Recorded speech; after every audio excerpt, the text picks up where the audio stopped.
If you ever took a bag lunch to school, odds are you're pretty acquainted with Little Debbie, the preferred prepackaged brand of treats adored by latchkey kids the world over.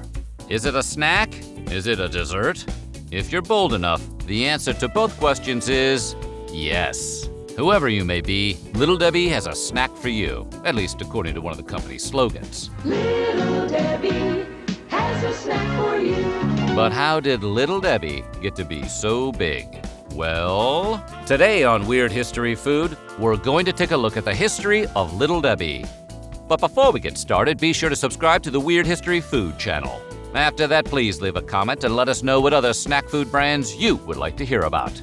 Okay, crack open a box of oatmeal cream pies, because it's time to learn a lot about a little. The first thing you're probably wondering is there really a Debbie? And exactly how little is she? Well, as to the former question, yes, Debbie is real, and her full name is Debbie McKee Fowler. As to the latter question, contrary to the picture on the box, which depicts her as a 9-year-old girl, McKee Fowler is now an adult, and presumably regular-sized. Little Debbie products are manufactured by McKee Foods, which was founded by Debbie's grandfather, O.D. McKee. McKee started a bakery way back in 1933, during the heart of the Great Depression, which was kind of a bold move. You generally don't try to break ground on a new business while nobody in the country has any money. McKee sold 5-cent cakes and used his 1928 Whippet as a delivery truck. Within a couple of years, he moved on to inventing a cream pie that consisted of 2 soft oatmeal cookies pressed together with a fluffy cream filling. Hardcore Debheads will recognize this particular confection as the oatmeal cream pie that remains one of the company's best-selling products. Those delicious pies set McKee on the road to building the business that would eventually become the McKee Baking Company. In 1960, McKee was getting ready to release the product line that would become what we now know as Little Debbie. You might assume that Grandpa just couldn't resist putting his adorable granddaughter on the box, but you'd be wrong. We get the feeling he would have used a spider as his mascot if he thought it would make him money. It was actually packaging supplier Bob Mosher who suggested using the name of a family member for the new product. McKee selected the then 4-year-old Debbie as that namesake, and decided the branding image should be based on a black and white picture he had of her in which she wore her favorite straw hat. McKee didn't tell Debbie's parents about his plan, so they were understandably pretty upset when their child's name and image showed up on a bunch of individually wrapped snack cakes without their permission. But by that point, the Little Debbie product line was in full swing, and we imagine it's hard to stay angry at Grandpa, particularly when he's rich. The black and white photo was given to Pearl Mann, an Atlanta-based artist, who then used it to create the original color artwork that would appear on Little Debbie boxes for decades. The artist was also asked to age Debbie up a little for the packaging so that she would appear closer to 9 years old than 4. Apparently, they were worried nobody would believe that a toddler baked all those cookies. While the logo received a few minor updates in the 1980s and some more in 2013, it remains very close to how it originally appeared. Since being founded in 1960, Little Debbie has built up quite a variety of treats in its product line. The offerings mostly consist of cookie and cake-based dessert snacks with different kinds of icing. But counterpoint, who cares? A warehouse full of cakes is never a bad thing, even if some of them are basically repeats. In the cookie department, there are, of course, cream pies, which come in the original oatmeal variety, as well as chocolate chip, raisin, banana marshmallow, and snickerdoodle. Although, if you buy the raisin variety instead of the oatmeal on purpose, you are most likely an android. That's an instant fail on the Voight Comp test. Let me tell you about my mother. There are also fudge rounds, which are something like an Oreo with chocolate filling, as well as Star Crunch Cosmic Snack Cookies, which are cookies topped with caramel and rice, then coated in fudge. You really shouldn't give those to kids as often as parents do, but no kids are complaining. Little Debbie also makes 6 types of donut, including frosted, glazed, powdered, fudge round, strawberry shortcake, and zebra cakes, which have chocolate and vanilla stripes and aren't made from real zebras. Real zebras aren't that moist. Trust us. There are also donut sticks, which are like donuts but in a more convenient stick shape. And if you're a muffin freak, the company makes 6 varieties of mini muffins, including honey bun, birthday cake, brownie, blueberry, strawberry shortcake, and chocolate chip. They also do apple pies and cherry pies, fig bars, peanut butter crunch bars, and Nutty Buddies, which were known as Nutty Bars for 57 years before having their name changed somewhere around 2016. Maybe they were wanted by Interpol. And let's not forget the cakes. There are birthday cakes, devil creams, devil squares, fancy cakes, frosted fudge cakes, strawberry shortcake rolls, and Swiss rolls, which are really just miniature versions of the European dessert known as roulade. There are also chocolate cupcakes that look suspiciously similar to the ones sold by Hostess, and unicorn cakes that are possibly, though probably not, made from real unicorns. There are also 3 varieties of brownies, including cosmic brownies, which have psychedelic multicolored chocolate chips, turtle brownies, topped with nougat and peanuts, and mini brownies, which are an improvement over regular brownies because they're smaller, so you can eat more of them. There's also a whole line of seasonal Valentine's Day cakes, which include Be My Valentine cakes in vanilla, chocolate strawberry, cherry cordial, and brownie flavors. So yeah, Little Debbie's been busy.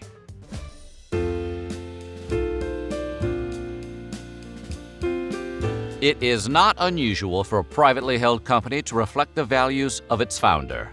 For example, Chick-fil-A is famously closed on Sundays because its founder, S. Truett Cathy, was a Baptist, and Baptists go to church on Sundays. McKee Foods, as well as its Little Debbie subsidiary, does something similar. The McKee family are Seventh-day Adventists, a Protestant Christian denomination distinguished by its observance of Saturday as the Sabbath.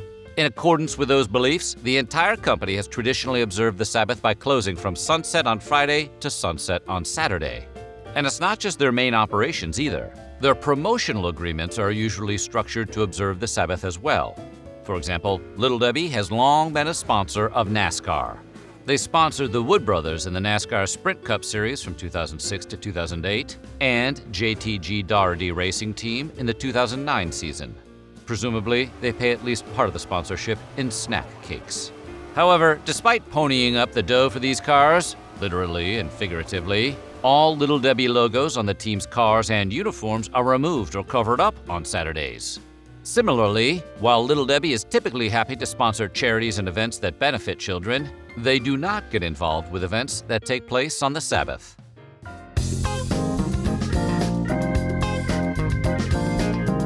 These days, Debbie McKee Fowler, Little Debbie herself, actually works for McKee Foods, which, obviously, the least they can do is give her a job.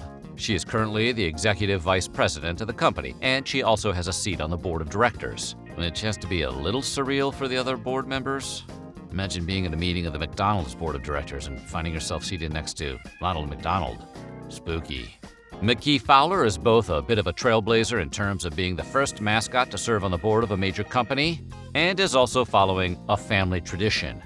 Debbie's grandmother, Ruth McKee, was a full partner in McKee Foods from the earliest days of the Great Depression, a fact made more impressive considering gender roles of that time didn't leave a lot of room for women at that level of business. Ruth managed the company's offices and their employees while OD was driving around making sales. Ruth was in charge of purchasing as well, and even hired the truck drivers that shipped McKee Bakery products around the country. Trucks loaded with pounds and pounds of tiny cakes. Ruth McKee is widely credited with helping the company achieve its initial successes, and is remembered as the influence that kept O.D. McKee's out-of-the-box thinking and imagination on the right track. It's generally agreed that the company couldn't have taken off without either of them. Meanwhile, Debbie McKee Fowler was honored at the 30th annual Chattanooga Women of Distinction Award luncheon as their 2015 Tennessee Woman of Distinction. According to the organization, the award is presented to women who set themselves apart through their civic, cultural, philanthropic, human service, environmental, and professional contributions to their community. No word on whether she still wears the straw hat.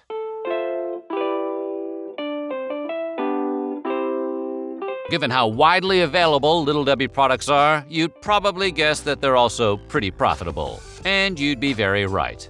In 2020 alone, McKee Foods made around $895 million in sales, beating out Hostess, their biggest competitor. who made roughly $723 million in sales. Take that, you mushy-ass Twinkies. One of the reasons for the success might be the fact that Little Debbie products tend to be priced more reasonably than their competitors, often selling comparable foods for half the cost of what companies like Hostess charge. Who are you fooling, cheapo? Most Little Debbie's cost less than 10 cents a snack cake. You're kidding. The McKee Foods empire, which was built on the success of Little Debbie, has grown to encompass companies like Drake's Cakes, makers of Ring Dings, Yodels, Devil Dogs, Coffee Cakes, Yankee Doodles, and Funny Bones, as well as Fieldstone Bakery, Sunbelt Bakery, and Heartland brands. Little Debbie's legacy also includes the idea of boxes of individually wrapped snack cakes. They're individually wrapped for freshness and convenience. McKee Foods started that trend, which is now so ubiquitous it's difficult to imagine a supermarket snack aisle without rows and rows of similar products. And because pretty much everyone you have ever met has probably eaten at least one Little Debbie treat on a school bus or while standing in the dark of their parents' pantry, Little Debbie has also left a pretty big impression on pop culture. In 2015, Will Ferrell appeared dressed as Little Debbie herself. I'm the new face of Little Debbie's snack cake. And even the company itself felt the comedian did justice to the cowgirl hat and the blue and white dress that are hallmarks of Little Debbie. Tonight, everyone in the audience has the opportunity to go out and buy some Little Debbie snack cakes. Okay? Little Debbie has also left the planet. On March 19th, 2014, Little Debbie partnered up with the University of Tennessee, Chattanooga, to send a box of their cosmic cupcakes, along with a Little Debbie bobblehead doll, into space. The doll and the cupcakes, which were new products at the time, were tethered to a weather balloon, which then carried them 18 miles into space. Kind of like what you used to do with your G.I. Joes, only the cupcakes actually made it to space without hitting any power lines or commercial aircraft. It wasn't the first time Little Debbie had gone where no human had gone before. In 1991, Little Debbie's Pumpkin Delights, along with an assortment of other Little Debbie snacks, joined the astronauts aboard the space shuttle Atlantis for their trip off-world. Okay, seriously? Did no one think to bring a Star Crunch to space? You had multiple chances. That's just leaving money on the table, or Star Crunches on the table. So what do you think? What's your favorite Little Debbie snack? Let us know in the comments below, and while you're at it, check out some of these other videos from Weird History Food.